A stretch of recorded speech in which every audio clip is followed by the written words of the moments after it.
Hi there, welcome to Buzz, Skyscape's HIPAA-secure communication and collaboration platform. I'm your Buzz guru, John Allen. In this video, we will explore the Buzz Link feature. Buzz Link allows you to send secure communications to anyone without them downloading Buzz. To connect via Buzz Link, choose Chats, tap on the new chat icon, and choose Connect via Buzz Link. You can enter your colleague's name or the patient's name and how you want to communicate with them, either via email or by SMS text message.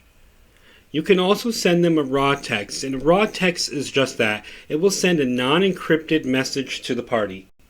When you send the Buzz link, it will send a secure encrypted URL either by email or text. There's no software to download, and you'll keep your phone and email hidden.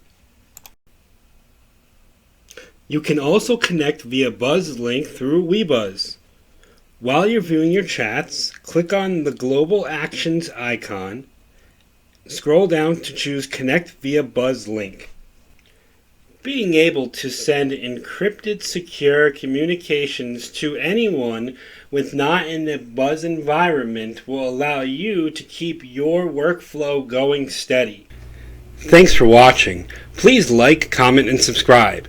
You can find more tutorials and support assistance from our Buzz gurus by visiting our knowledge base or support pages. Happy buzzing!